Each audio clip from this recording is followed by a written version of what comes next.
Aaron Levant has been reshaping the retail landscape for over 20 years. His latest venture, NTWRK, has been dubbed QVC for Millennials.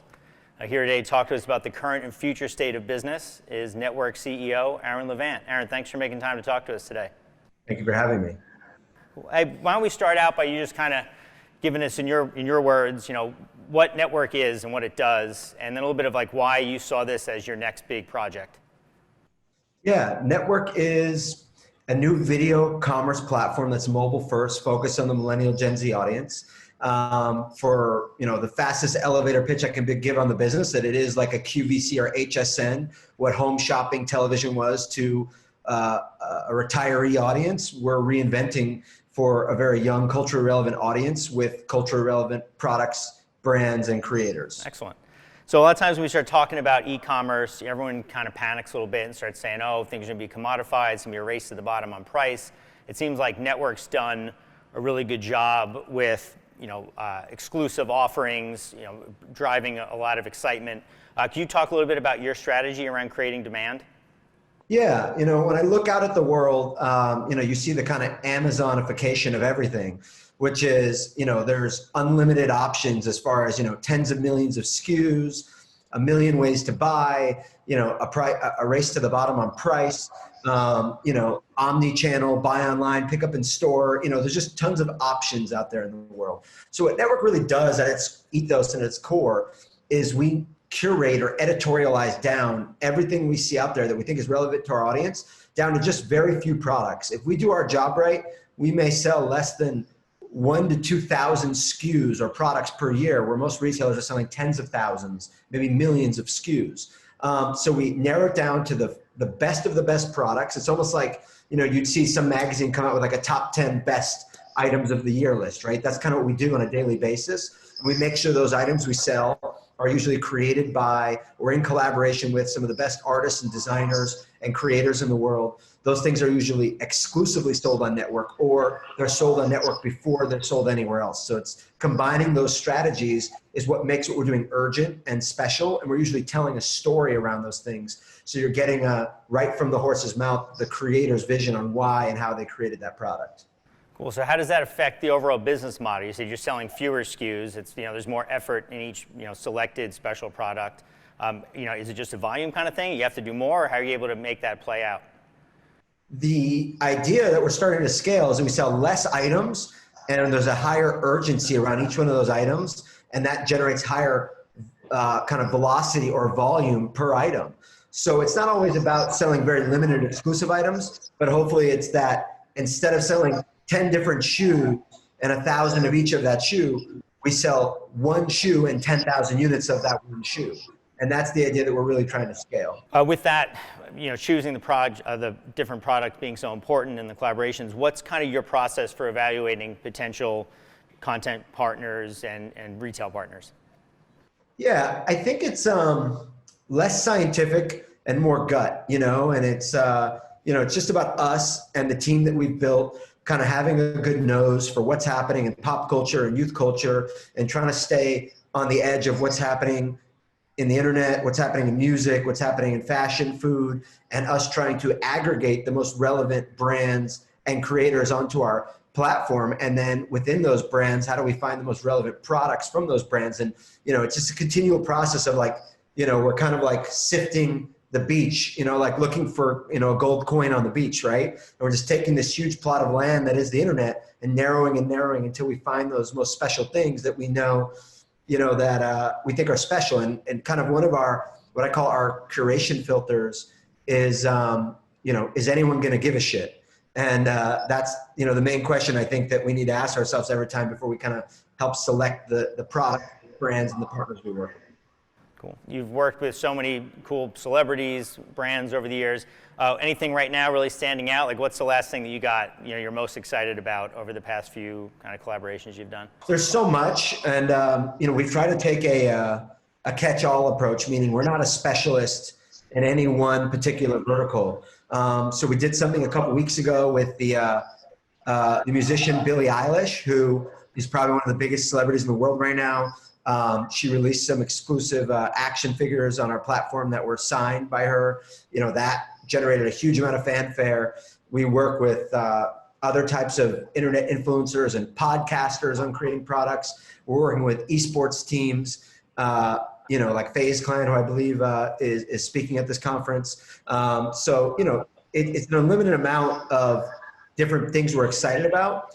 I think the whole idea of our platform is that what we're doing every day is exciting. There is no commoditization of it. Every day it's something special and that would be, deserve amount of fanfare all on its own.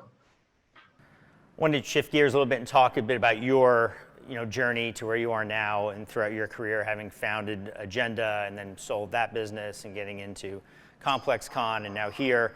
What do you see as some kind of common themes throughout all the different businesses you've had? Are there things that is that kind of a through line throughout all of that you look at? Yeah, I think there's a few through lines. I think for me, going back to Agenda, and then working on ComplexCon and now Network, the core of what I've done has always been aggregating brands, creators, athletes, musicians, media companies all into one space. And what started in the B2B world with Agenda, then transitioned in the consumer-facing world, but yet again physical with ComplexCon, and now in the digital world with Network is all about bringing together multiple different kinds of influence and cross-pollinating them. And at the time, and you were well aware of this, I think when you were at Transworld when I first met you, what we were doing at Agenda was disruptive because we blended streetwear and sneaker culture and even art and hip hop culture with action sports, which was really like a purist thing, right? And even, a very purist thing with the surf industry, right? We're at the Action Sports and Culture Conference. The surf industry was very insular, but at the time I started Agenda, brands like Obey were starting to dominate the mall and sort of dominate surf accounts, which really didn't have a surf influence. And I think we were really on the cutting edge of mixing different verticals that wouldn't normally go together. And, now that seems to be common practice, but at the time it wasn't. And in ComplexCon, even more so now at Network, I'm going even further and I'm going outside of my box, what traditionally I've done in like men's street culture and action sports. Now we're going gaming, traditional sports. We're trying to branch into women's and beauty. So it's just about, again, like continuing to just add things together and kind of create this really interesting mix of just cool shit. And there's no edge, there's no bounding box and go, this is where we stop. And I think I want to continue to push the boundaries on that. And that's kind of what I've been doing, is been an aggregator and a platform builder, but across multiple different kind of like business structures for the last 20 years. You mentioned, early on how you started bringing action sports and street culture together. That was coming around. To this day, so many companies, and especially in the action sports world or anywhere, are very intimidated by the culture and being up to date on what's happening. What do you do to keep on top of all the trends and shifts in consumer behavior? Look, I don't think that's an overly complicated one. I think people make too much of that. Like, I know there's like companies out there that like send out like big companies like Pepsi will like buy like a trend report from like a trend forecasting agency. And, these people pay these agencies all this money. It's not that complicated. You go on Instagram, you go outside.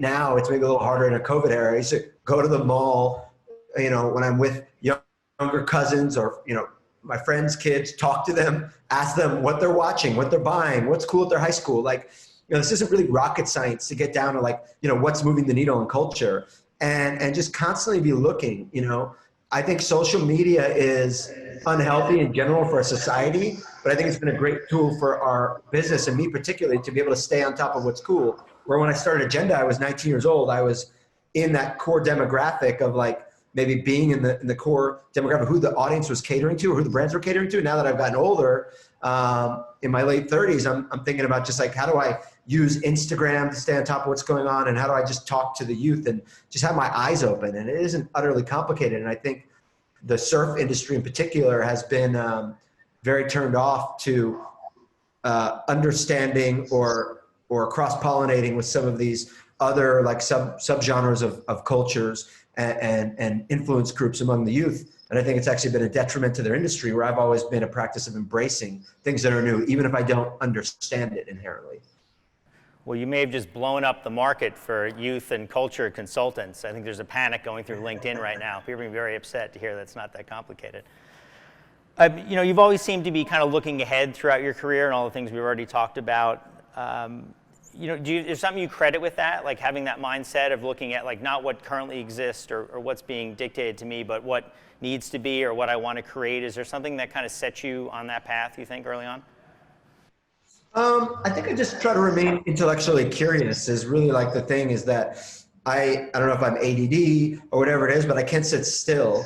And I feel the need to keep trying new things, doing new things, engaging with new things, because I get pretty bored, once I kind of like understand something or I've kind of like achieved something in whatever genre it's in, and I want to keep doing more. And like, when I was doing Agenda, I eventually opened up the Agenda Festival, which is like a consumer-facing version, right? I did Agenda Emerge with Mark here, which was like our TED Talk for creativity. And like, I've lost a lot of money and a lot of focus doing these things, but this is what keeps me engaged, because I couldn't imagine going to work every day and just doing the same thing over and over again and copy and pasting.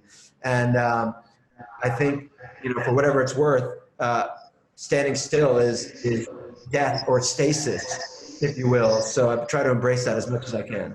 And similar to that, like early on when you're trying to launch a new concept or make people believe and bring them around, what is that mindset for you? Is that just like a confidence in yourself, or is it just a belief in what you're doing? I think back to all the times early on when you would talk at Transworld about how Agenda was growing, what was happening, but it wasn't there yet. It was on its ascendance there, and you were just steadfast and all that, never wavering. And where does that come from?